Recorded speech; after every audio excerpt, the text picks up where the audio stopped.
Hello, hello. Can you hear me back there, Chris Brown? Okay. Good, good, good. Well, welcome. And thank you all for attending our 6th annual International Overdose Awareness event. Egyptian Health Department, along with many of our partners and our Health Coalition and our Substance Abuse Coalition, have all been partnering to host this event for these many years. And we actually were one of the first groups, I think, around the state that started hosting these events in response to a need in our community.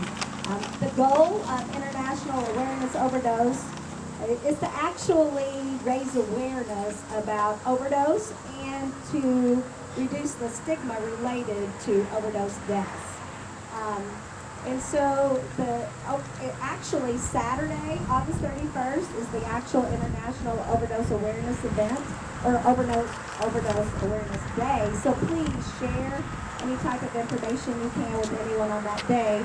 But we really want to spread the message that this tragedy of overdose is preventable.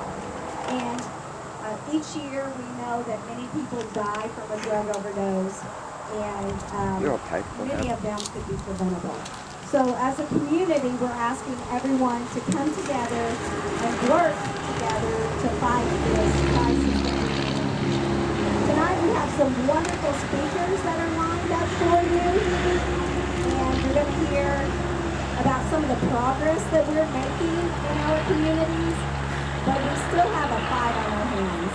So even though tonight will be a night of reflection and hope, my ask of all of you is that you continue to join with us to fight this fight with us. You know, just briefly, I want to mention that I speak about opioid overdose and addiction often in many, I do many presentations about what our agency is doing in this arena to assist our communities. And I've been able to talk recently about a lot of the progress that we are seeing with being able to do Narcan training and provide Narcan kits and distribute those throughout the community to help save lives. But I was reminded today, even though we are making progress, I think it's important for us to remember that even if we lose one person, that is too many.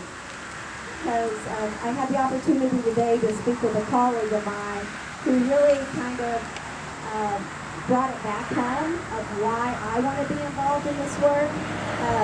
My colleague was telling me about a friend of hers, a good friend that she lost about 3 weeks ago to a heroin overdose, and I appreciated her passion because she wants to continue to fight this fight with all of us, because this was a friend of hers who was also a daughter and a mother, a sister, and her friend.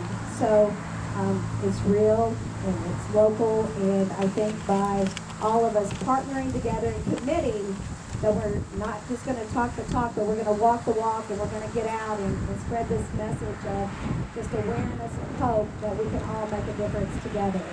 So please continue to join us in fighting that fight. I have made a commitment to my friends, my family, my staff, my community, that I'm not going to give up on this work and fighting for our communities. So on that note, we have an awesome agenda planned for you tonight. We have an evening packed with reflection and hope. And we want to thank you all for coming, and please visit the vendors and talk with one another at this great event. So hopefully all of you are aware that the Egyptian Health Department we actually lead a substance abuse coalition. And you'll hear about that tonight. So I'm asking all of you to please join us on that coalition and come. And anybody's welcome to attend those meetings and help us. And I wanted to personally invite all of you to join us in that. So back to the agenda. I have the opportunity and the pleasure of introducing our facilitator for the evening, Mr. Bradley Bullock. Bradley is a certified alcohol and drug counselor. He's been in the field for as long as I can remember. And I'm old, so I've been around for quite a while in this field. He's also a MESA certified counselor, so he works with mentally ill and substance abuse as well. He's an administrator for TASK, and he covers court services and programs in the First and Second Circuit and the corrections program in Southern Illinois. He sits on many community-based committees, and he's a strong advocate for justice-involved individuals throughout the state of Illinois. He presents at many conferences. He attends a lot of the meetings to give direction to the state associations. He has a real passion for addressing substance abuse and mental health in our communities, with a focus on professionals, teachers, and criminal justice professionals. Bradley's history is one of growing up in a troubled family, repeated arrests, incarcerations, and a history of co-occurring disorders. Bradley is in long-term recovery and changed his life 31 years ago with help from TASK, where he was a client.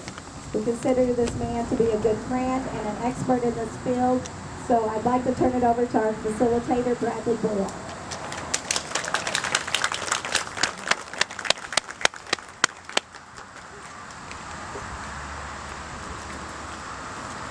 Those things about me, I think I can't believe it. Tell people that about.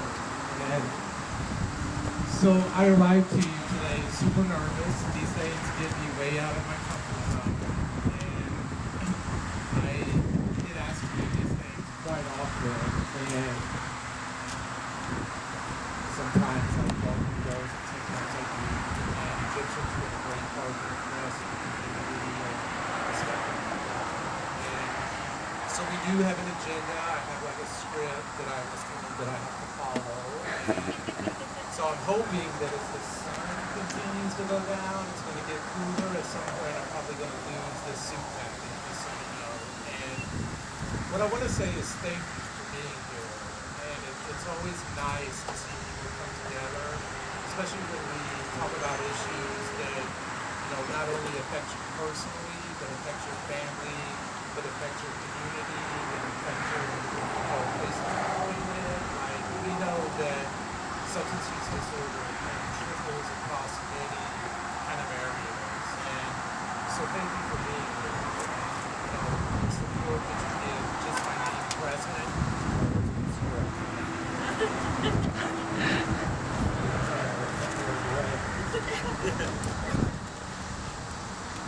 Anyways, again, thank you for being here. It's great to see the support. Overdose awareness is a hard subject to talk about. It's a hard subject to kind of come together and talk about. And I won't go on a tangent on kind of my personal story, but on social media, I kept sharing, about information about this event. People kept private messaging me, asking me if I had overdosed, and it kind of took me back to, when I was in my addiction cycle, thinking about those things. Anyways, we have a lot to do tonight. I'll kind of come back to you and tell you a little bit about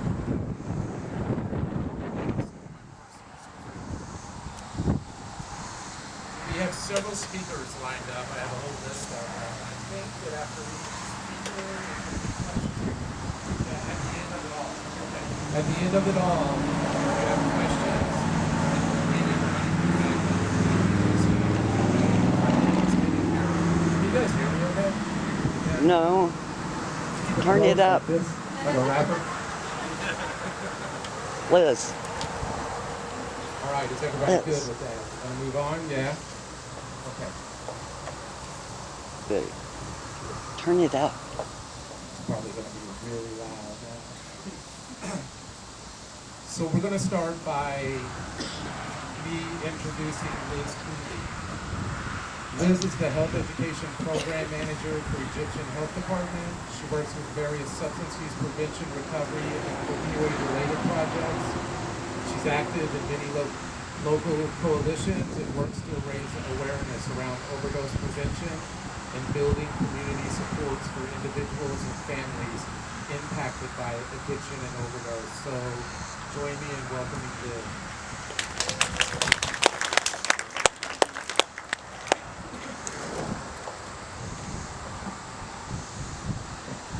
So I'm probably going to share a lot of sentiments that Angie has spoke about too, but maybe a little bit more in depth. So as she mentioned today, we recognize that it is Overdose Awareness Day. Actually, August 31st is Overdose Awareness Day. And that day, people around the world come together to raise awareness of overdose and work to reduce the stigma of drug-related death and the disease of addiction. We come together to acknowledge the grief of families and friends by remembering those we have lost and for those living with addiction. We also come together tonight to learn ways in which we can act to help prevent overdose and how we can access treatment and recovery services. As many of you know, we have been in the throes of a drug use crisis for many years now. We have seen many different waves and initiatives and consequences and outcomes throughout several decades. But the scope of what we have been seeing in this decade has been overwhelming. Fueled by the opioid epidemic, overdoses became the leading cause of death for people under the age of 50. And we saw it become deemed a national public health and public safety crisis. The CDC states that there are 192 overdose deaths every day. That's like a Boeing 727 airline going down every single day.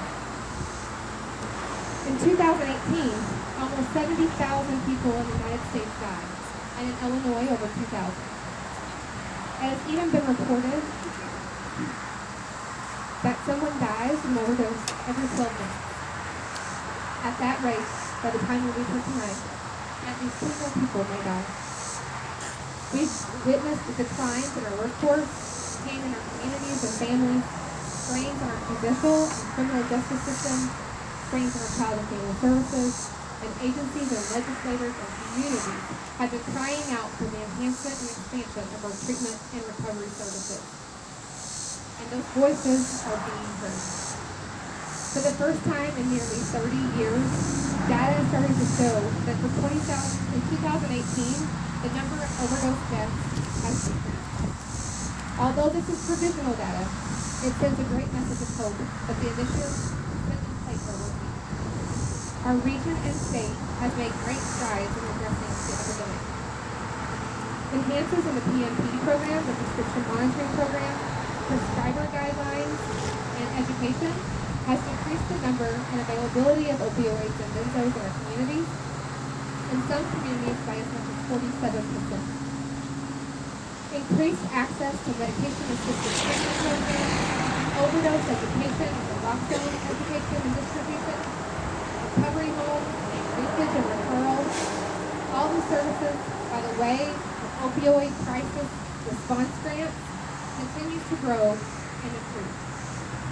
Last year, almost 30,000 people were trained in overdose prevention and naloxone administration in this state. Our local drug overdose prevention program, or DOP as we call it, to date has trained nearly 4,000 individuals, and we have distributed nearly 1,500 Narcan kits right here. Naloxone saves lives.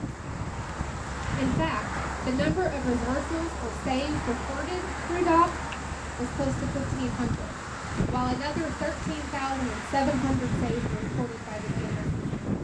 And those are only the ones that are being reported. Some of this data and program information you can find on our table back there, so please visit Kindle. Also, our coalition information, visit Kindle at the back table to find out more about those numbers and how you can get involved in it.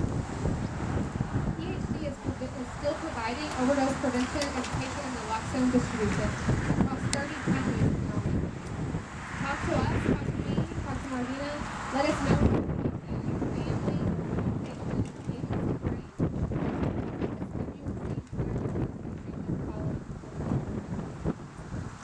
Although we are making great progress, we need to be mindful of the increasing numbers of substance misuse in general, and the fact that even though we're seeing the decline, as Angie mentioned, overdose is still attributed to 68,000 deaths. An article I recently read so poignantly stated, the fever may have broken, but the patient is still in critical condition.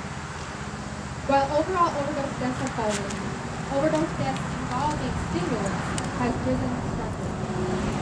CDC data shows that from 2012 to 2017, the rate of Illinois drug overdose deaths related to cocaine increased by 119%, and those by psychostimulants, mostly meth, increased by 16%. Death rates are providing factors, but some are availability, frequency of the drug, use for use. Whatever the factor, this calls for continued and increased messaging and education surrounding drug overdoses in all forms. We need continued support and advocacy surrounding prevention, treatment, and recovery support.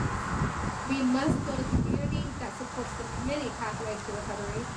We must build a culture that supports, understands, and respects recovery. We must be a community that cares. And I think we're doing that. We have many, many amazing people in our region working to improve and save lives selflessly and tirelessly every day. Many of them are in this audience here surrounding us tonight.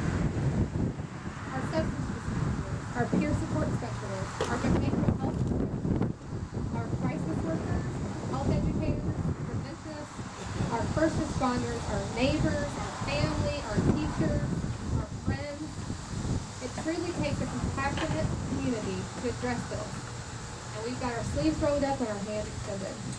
So thank you. Thank you for being here. Thank you all for the work that you do.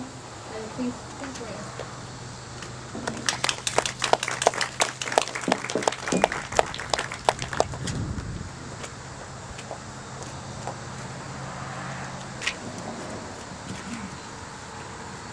All right. Coming up next, we have Dr. Michael Blaine. He is a physician with Christopher Rural Health. Dr. Blaine is the medical director here at EHD. He's also the medical director for my agency.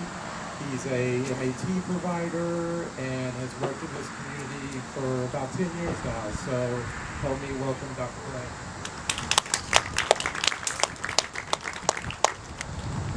It's good to be back again, and thank you, Stacy, for inviting me, and Angie, and great to have everyone here in the community. So, one of the things I wanted to talk today is about Vivitrol.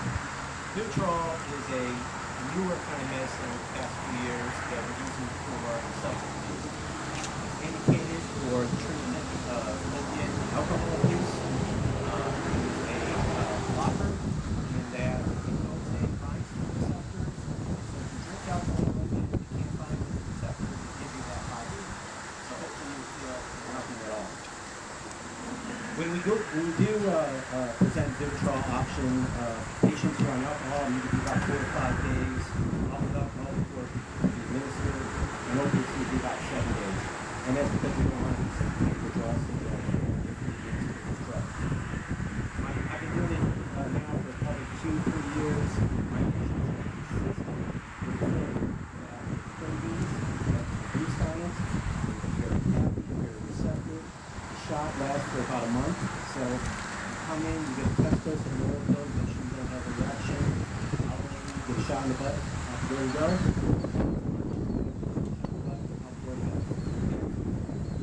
The nice thing over the past few months was there was some concern that may affect the liver. I still do check some liver enzymes today. I've had no problems with liver function problems using this medicine. It was thought to generally use it for about a year and a half. We're finding now we should probably use it longer, maybe out to 5 years or later. So I'm doing that as well. One of the also new things I've been doing with Vivitrol is using it off-label for methamphetamine abuse, and I've had some success with that as well. So yeah, it's off-label, but I've had some success with it. So this is an excellent option. I have people in my life that have alcohol opiate abuse. Have them talk to your doctor, have them come to see me, have counseling. Vivitrol is an excellent option. One of the things I want to talk about is one of the other treatment options I do is Suboxone. I have a big concern with Suboxone use early. More and more physicians, nurse practitioners, and PAs are prescribing Suboxone and Vivitrol. The problem is they're not making patients do counseling. And we're finding a lot of failures with that. So if anyone is on any medication-assisted treatment, whether it's Suboxone or Vivitrol, you need to encourage them to do counseling. It doesn't work otherwise. Why? Because what happens is we find we're getting all this extra Suboxone, and they find they don't need it all the time because we're getting like 2 strips a day, and you really only need the maximum 2 strips a day. So we're selling that extra to people on the street. It triggers their addictive processes, and we're selling it for 30, 40 bucks a strip. So they're using it for other people. Just today, this afternoon, I got back a text from a local state's attorney, sent me a picture of the Suboxone package and said, "Doc, what is this?" That's called up and explained what it is. They had arrested someone, and they found some confession. Like, this is narcotic? Yeah, hell yeah, it's narcotic. So this person's probably in a lot of trouble. But this is what happened. I want Suboxone on the street, people selling it, people are abusing it. I don't care what treatment options you do. Again, it's Suboxone, Vivitrol. Get your friends, loved ones, and counseling. Have them go to the does not work otherwise. I can assure you. It just doesn't work. We're still using meth, benzo drugs like Valium for instance. It's a real problem. Other than that, about a month ago, there was a concern from the CDC. You guys know what's in the car code. Not enough Narcan. I'm concerned that even some of the law enforcement are not using it. Encourage people, get out there, get Narcan. You guys can go to any pharmacy in this area, type my name, I will fill any kind of Narcan. You don't even have to get my picture. Okay? Any Narcan you want, get it. If you have a loved one that maybe is on chronic pain meds, they're taking hydrocodone or Percocets or fentanyl patches, they should have Narcan in their house in case maybe a loved one or a kid gets into an overdose time. So get out there, encourage people to do Narcan. I hope you guys stay and do the training. This is so important. We need more Narcan out there in the community. Again, thank you very much for being here.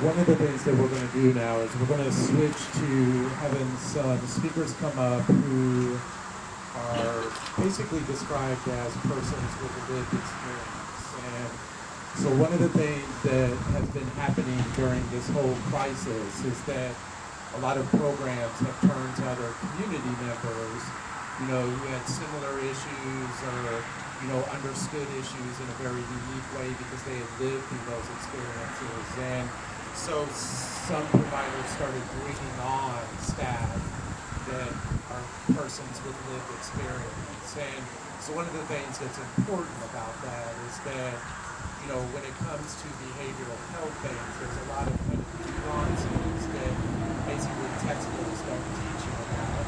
And so having somebody that comes from that kind of lived world kind of understands and, has a better, clearer way to maybe guide somebody through some behavioral change stuff. So it's exciting that, Egyptian has persons with lived experience participating in programs that they're operating. And I'm excited that I get to introduce some of them and hear their stories. So the first person that we are going to bring up is Paula Lissick. She is a community member and also a mother who has lost 2 sons to an overdose. Paula shares her story for hope and to educate other community members like yourself of the dangers and realities of drug misuse and overdose. Please welcome Paula.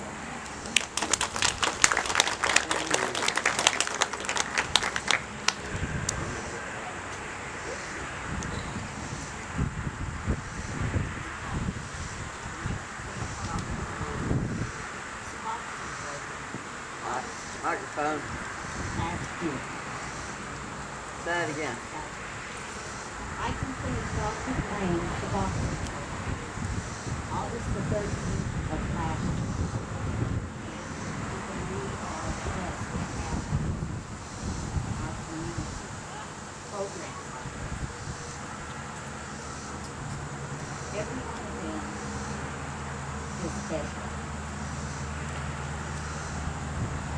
And they took their individuals. And they will be your support group if you don't have one. And they will give you the tools and will give you. It's been a year now, and Dr. Blaine, bless his heart, he's still reaching into his toolbox and helping me. Thank you. I have a few tools of my own. I have a chronic disease that there is no cure for. So we treat the symptoms, and it's happening. So I brought a few things in with me since I have this disease. I use relaxation, I use visualization, I meditate, I do whatever it takes because I always thought that I would be the first to go. The other thing that I do is I keep my circle now very, very small. And so by doing that, I've cut out a lot of people. And over 3 years now, I can say by doing that, I have not let anyone in my circle for almost 3 years that is stealing my medicine or my money. And believe me, that alone is a stress reliever. But when I meet new people, of course they're going to ask me in the conversation, do you have children? And I tell them I had 2 children. And they said, well, what happened? I said, they both passed away. Well, how? And as soon as I say overdose, it's like they look at me and they think, oh, suicide. Well, there's probably a link between suicide and overdose, but it's addiction. And it is a mental health issue that needs to be spoken about a lot more. And it became part of my life October the 5th, 2002. both my sons decided that they were going to go camping. And my youngest one had a coat, and I said, please don't go. I said, that will make it worse, sleeping outside. He said, Mom, we're now living by ourselves. I will be home in the morning, and things will be different. Well, they would. I got a phone call the next day, asking if I was home, and I said yes. And I was told, well, Heath, which was my oldest son, is on his way there. Don't leave. So I knew automatically that something had to have happened to Kyle. When my uncle and my oldest son pulled up in the driveway, I just knew. So when we got back to North City, to my mother's house, the EMTs were working on her because her blood pressure was sky high. Because even though he had already passed, she tried to do CPR. So all I wanted was to get to see my baby. I wanted to get to see him. Well, it was a crime scene. Just like TV, yellow tape, they wouldn't let me go in. So I had to sit across the street on my mother's porch, watching and waiting till they brought my baby out in a bobby bag.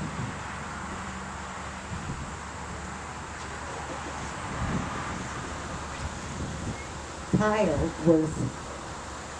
he was in college on a scholarship. He was in gifted classes. He knew exactly what he was going to do with his life. Exactly what he was going to do. He had it all planned out. So I know.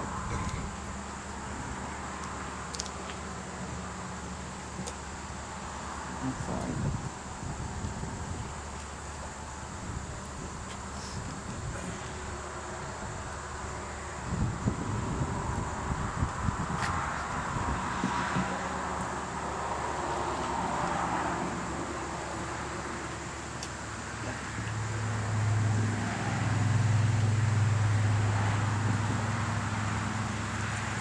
Now, I want everyone to know that my son, my oldest son, what I found out afterwards was they hadn't went camping. They had went to my their grandmother's house, had supper, got in a hot tub, went across the street, watched a movie, and ate popcorn. And went to bed. And there was different pills taken. Then the girlfriend came home from work. I know that they smoked some marijuana and went to bed. The next morning, she said, you all get up. You're not going to take pills and lay around all day and do nothing. So my oldest son got up and went to the living room.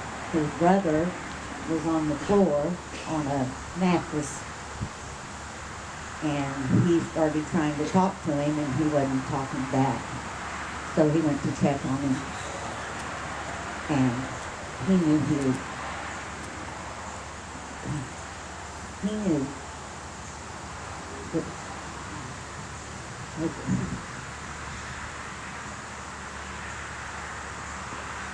so he never got over it. But 4 years later, in July 2006, I got a phone call. By this time, after losing my 19-year-old, I didn't make some very wise decisions. I sold my house, pretty well just give it away, and moved into a one-bedroom apartment to be closer to my family. And my oldest son kind of stayed between my apartment and his grandmother's house. So, July 2006, I got a phone call from him. He said, Mom, will you come and pick me up in Harrisburg? I said, okay. So I went and got him. When I was going to take him back to my mother's, and he said, no, pick me up so-and-so. And so I did. Then I got a phone call asking him for me to come and pick him up. I did. He had been drinking. And I didn't know that he also had taken other pills too. So I was upset, and I said, I've got to stay overnight with my grandmother. He said, well, I'll come there tonight. And I said, no, you're messed up. You can't come. I said, I'm taking you to your grandmother's house. So I was taking him there, and he said, stop right here, Mom. This is my best friend. He's visiting, and said, I'm going to stop there. So he said, then I'll go over to Grandma's. I said, okay. Well, he had made it back to my mother's house. And then he was in the bedroom sleeping, but someone knocked on the door, and it was a girl, and he heard Mom say, he's asleep. Well, he come out and told my mother, if it's a girl, you always come and wake me up.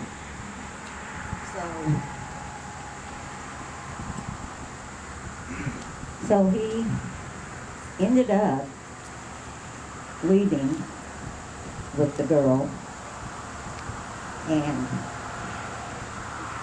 I got a phone call the next day from my brother. And he told me that he had passed away. He had to go in and identify his body. Well, one more time. But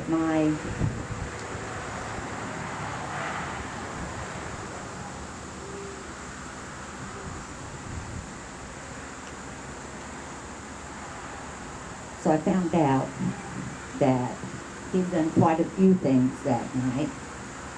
And the last thing he did was he had walked uptown, got a Coke and a bag of chips. But he also chewed a fentanyl patch, I found out. So, he went over to a buddy's house, and the next morning the buddy woke up to go to work, and he was sitting in a chair with his hand down the bag of chips with his cup to his side, and he was snoring, so he went on to work. When he came back home, he was sitting in the same position, but he wasn't snoring anymore. So he reached over and he felt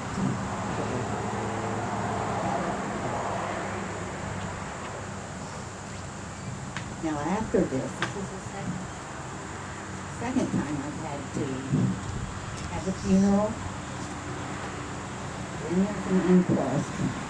And that means everyone gets up and tells their story of what happened. Then you go to the coroner's office to get their belongings, what was on them, and find out exactly what they passed away from. I don't want people to forget my children, Heath and Kyle. I want people to remember what this disease stole from them and the people that loved them. Because we all know that life is for the living. But the ones left behind, the living's the hard part. There'll always be regret and guilt. I'm sure that's unavoidable. But all I have are memories now. That's all. One man told me that he couldn't stand hardly to go into the prison and speak to his son. I said, there's an alternative. To talk to mine, I go to the graveyard and sit between my boys' graves. Even though I know they're not there. Because now, all I have are memories. and their future and my future. I told my mother, I said, when you lose a parent, which I did, Dad died 2 months after he turned 45. And he was my hero and he was my past. But our children, they're our future. And because of this disease, theirs was cut short. I used to say, well, if Kyle was alive, he'd be 35 years old. If he was still alive, he'd be 42. I don't think like that anymore. To me, they will always be, Kyle will always be forevermore 19 to me. And he will be forevermore 29. Thank you for sharing, letting me share.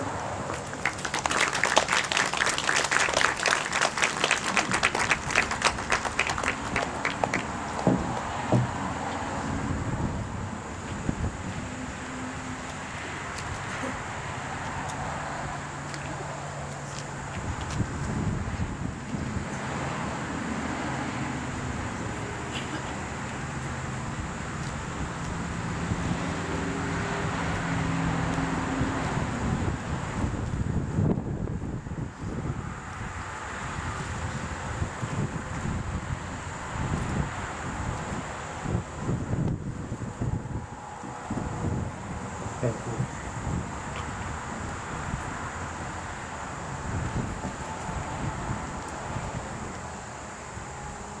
Next, I would like to introduce Lee Poor. She's a peer support recovery specialist here in the Egyptian Health Department.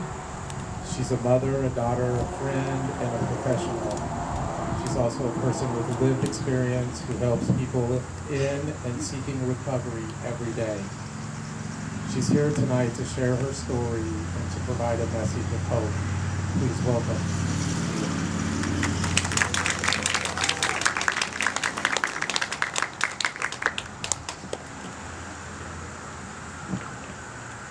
Well, that's hard to follow. I'm emotional and I'm nervous. Like Riley said, my name's Lee Poor, and I'm proud to be able to say today that I'm a person in long-term recovery.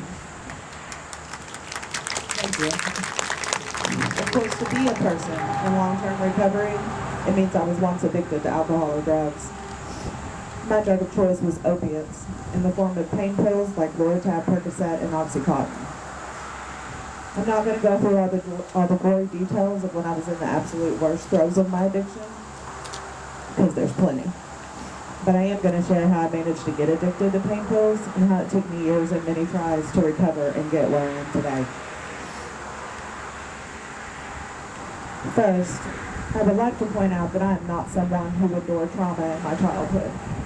My childhood was absolutely fantastic. My parents have been together since they were 13 years old, and somehow they're still going strong today. I was an only child, and though we weren't rich, my parents provided me with everything that I needed and most of the things that I wanted. I never heard my parents raise their voices at each other or argue with each other. If they did disagree on something, it usually involved me and my going somewhere, curfew, etc. I made straight A's in school and went on to get great grades in my 2-year college adventure. This is where we're going to start, my college years. I got involved in my first serious relationship during my first year at college. I was so in love that I moved in with him right away. He was 6 years older than me. He was in his partying stage. Well, I thought it was a stage. It ended up not being, but that's neither here nor there. One night I decided to have a beer with him, which turned into a few. I had never consumed alcohol before, but I didn't see anything wrong with it. I had fun and woke up with a bit of a headache, nothing major. Not long after that, we had some friends over and they were smoking a joint, so I tried that too. The first time I smoked, everything was funny. It wasn't evil like I always heard. It was fun and it made me happy, so what's the big deal? Nothing, right? I'm going to fast forward 4 years now. There's no sense in telling you all about my relationship for the past 4 years. I'm still with the same man. However, our relationship is non-existent. Even having a baby didn't help. It changed nothing about him. Let me set the stage for you a little bit, just so you can maybe understand and make sense of why things happened the way they did. My fiance was a very controlling and possessive person. I didn't see my family or my parents very often. He drinks a lot while I stay at home with our baby and his 7-year-old son from a previous relationship, which I didn't mind at all. Those kids were my whole life. Work, come home and take care of them. But I never knew what he was going to say or do when he got home from his long nights of drinking.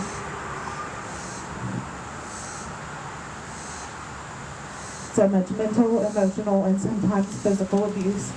I'm not a happy person anymore. Instead, I'm depressed and wondering how I've let my life turn into this. And also why I'm still in love with a man that makes me worry, scared, and sad all the time. So what should I do? Should I go back home to my parents with a brand new baby and tell them I failed at the whole adult and life thing? Yeah, that's probably what I should have done, but I didn't. I was too embarrassed, so I stayed. When my daughter was 6 months old, my back went out one day at work. I could barely move and couldn't even lift my baby girl. I went straight to the doctor and they sent me home with ibuprofen and Relevin, and that did absolutely nothing to help me. My fiance brought me some pills, saying that would make me feel better. I thought, how sweet, he does care. Oh, how naive I was. So I chose to take one, and then another. And you know, they really did help. I was right back to my old self and no pain. I even noticed that I was in a great mood and wasn't worried about anything at all. And I absolutely had no problem getting everything I needed to get done for the day achieved. I was happier than I'd been in years. Of course, there were only a few low attacks, so I would take one every once in a while I was hurting. Well, I would say I was hurting. Sometimes I'd take one because I was depressed or had no energy. It's not like I took them all the time every day, so what's the harm in that? We're going to fast forward another year. I'm driving down the road one day listening to the radio. Someone came on there talking about drug addiction. And then they started talking about the signs of opiate addiction and a light bulb went off. I pulled the car over stunned as I began to realize that I'm a drug addict.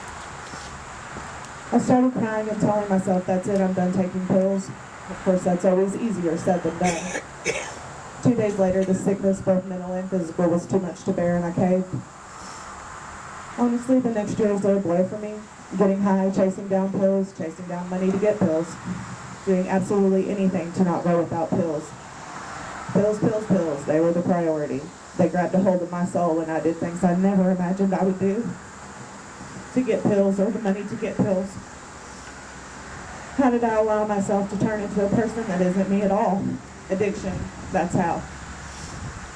There were some nights when I prayed to God asking Him to let me live through the night because I knew I went over my limit and took too many, and graciously He did. We're going to fast forward another year and a half, 4 jobs, and no relationship later. It's just not fun anymore. I can't get high. I just have to concentrate on not getting sick. I'm withering away to nothing, just a bag of bones. I'm obviously not the mother I should be. And thankfully my mother stepped in. She's raising my daughter at this point. Because all I can think about is having enough pills to make it through the day and how I'm going to get 50 more of them for tomorrow. I'm so sick of this. My mother mentions going to Egyptian health department. So I go and I get an assessment and I get set up with a counselor and I quit taking pills all at once, cold turkey. Oh my God, the pain, the sickness, the mental anguish, I can't make it. But I crawl into my counselor's appointment and I talk to her from the floor that I'm laying on. And it does help to have someone to talk to. I managed to abstain from pills for 6 months and I finally start to feel like myself again and I continue to go to counseling. A year and a half later, I'm still pill-free. I'm working an okay job and I'm doing okay, so I thought. One of my old drug friends sees me in the dollar store one day and I don't try to avoid her. She asks me if I need anything and for some unknown reason I say yes. Bam, I'm right back in the game. Only this time it takes no time and my life is already spiraling out of control. I'm already back up to 50 plus pills a day and I don't care. I was high. That's all I wanted to be. A short year later, I'm back down at the bottom of my existence. I decide to reach out to my counselor on Facebook and tell her that I'm not doing well and that I need help. She tells me that she's there for me, and I make an appointment to go see her. This time she informs me about Suboxone, and I agree to go see Dr. Blaine. He starts me on Suboxone, and after a few short days, I felt like my normal self again. It's been years since that happened. I go on to finish the Suboxone program successfully. And man, am I awesome. I don't need to continue my counseling groups. I'm good. I got this. Wrong. 6 months later, I relapse and my life spirals out of control again. By this point, I've burned all my bridges, except for my mother's, which has probably one brick left. I'm basically alone. My mother wants me to try Suboxone again, so I reach out to my counselor again, and Dr. Blaine starts me again. But I'm not doing this for myself. I'm doing it for my mother. It doesn't take long, and I fill a couple of drug screens for opiates. While on the Suboxone program and I get kicked off, I just couldn't stop taking pills. Why not? Why do I keep doing these things to myself? Now it's the end of 2016, 10 years since I took my first pain pill. I'm just an empty shell of the person I once was. I am almost unrecognizable, and I am nowhere near where I thought I would be in life at age 33. I knew that I was a disappointment to my parents, and even worse, to my daughter. I was not the mother that she deserved, and she needed me, as her dad wasn't the father she needed either. I failed at staying clean, just like I failed at everything else. Near Christmas time, I found out that my parents were going to go to court and try to take my daughter from me and her father and kick me out. Where would I go? How would I survive never seeing my daughter? Thoughts of suicide crept into my mind. I dwelled on it, cried, and felt sorry for myself. Then something happened, and I knew I couldn't lose my daughter and continue to be a disappointment for the rest of her life.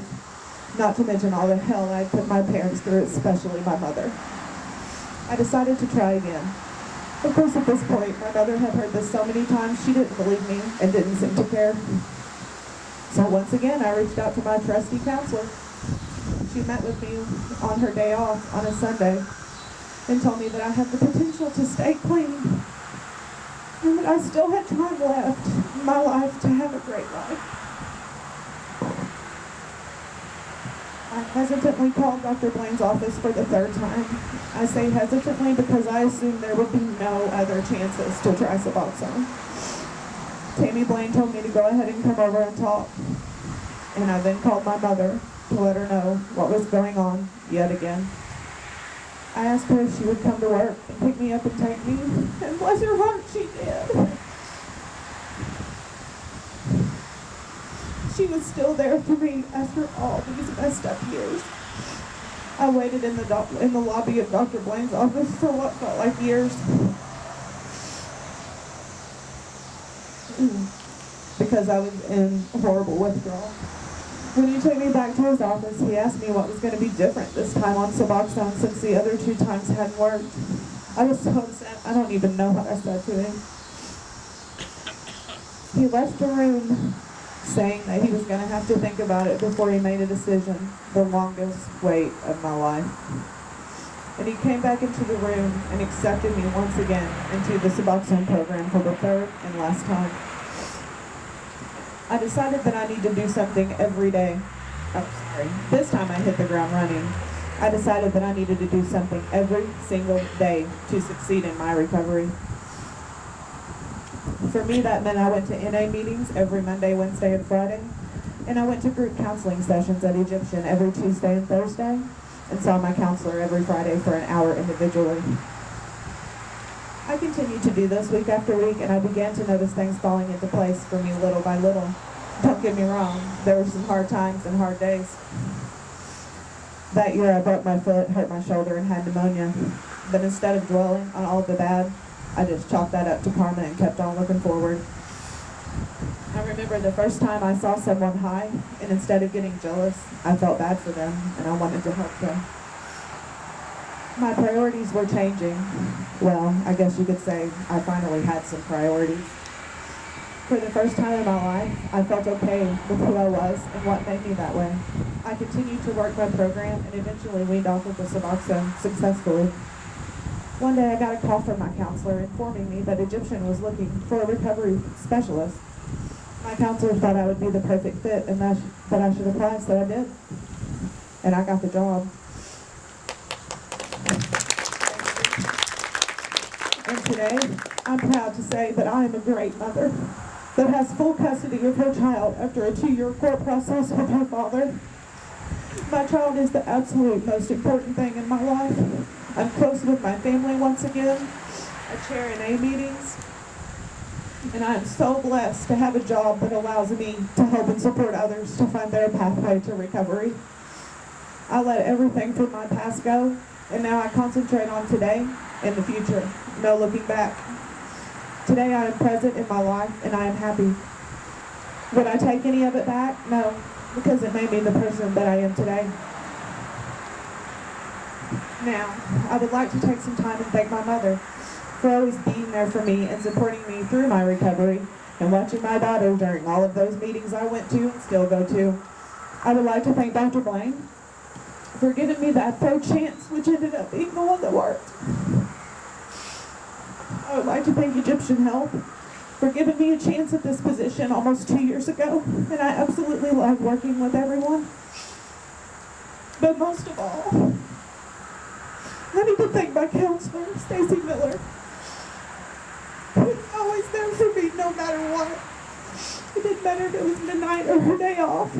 She never stopped believing in me, and I would not be where I am today if not for her sticking by my side all those years.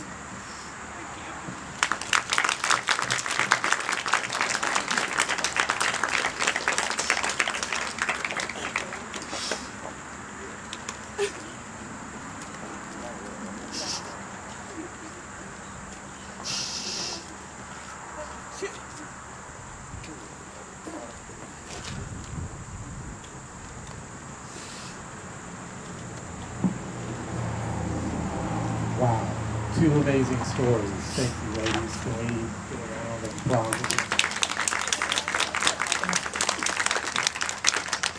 I think that what I'm going to do is I'm going to change the schedule here, and I think that we're going to take a break. And I think that that would be healthy. I think it would be good for everybody to, walk around, take a look at the tables, and some refreshments. There's some stuff over here at this table for you to do. So let's take a break and then we'll all back together, okay? Thank you.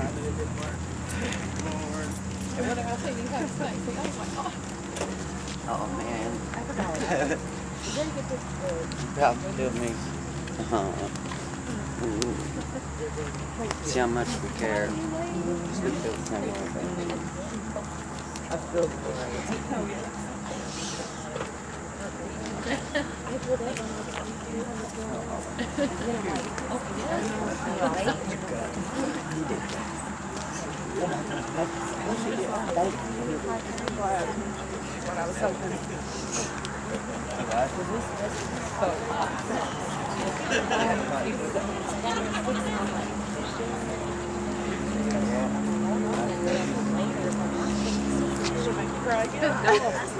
I don't mean to. Man.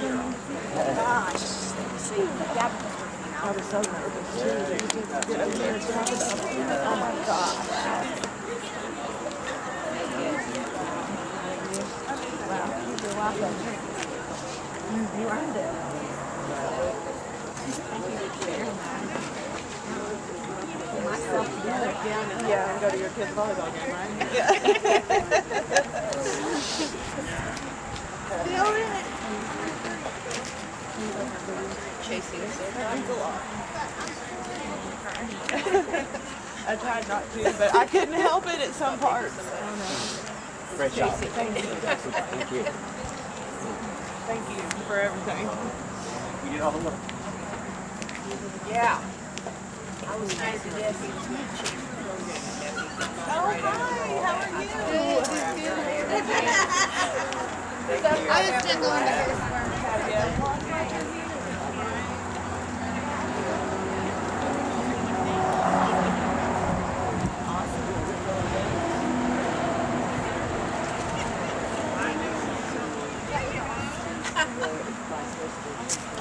Good job.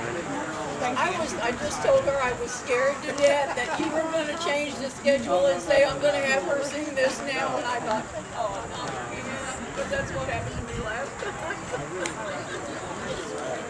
Yeah, good job. Here you go. I don't know you, but I respect your strength. I respect you. Stacy's my sister. Hi, how are you? I'm fine. How are you, hon? Good, I'm fine.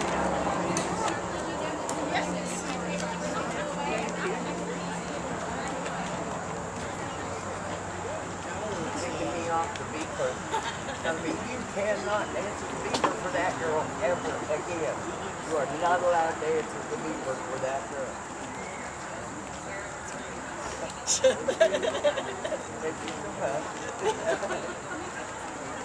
got to tell you, there was many a time when I wish she didn't have that gift.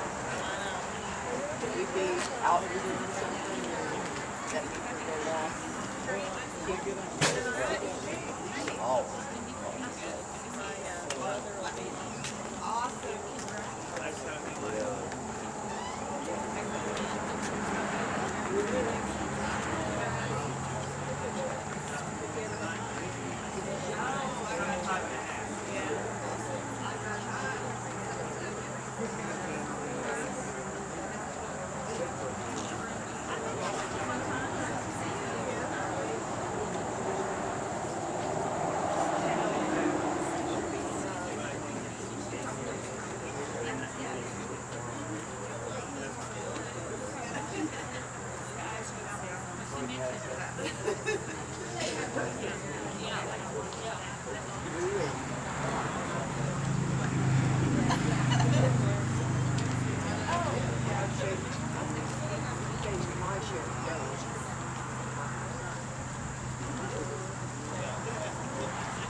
There you go.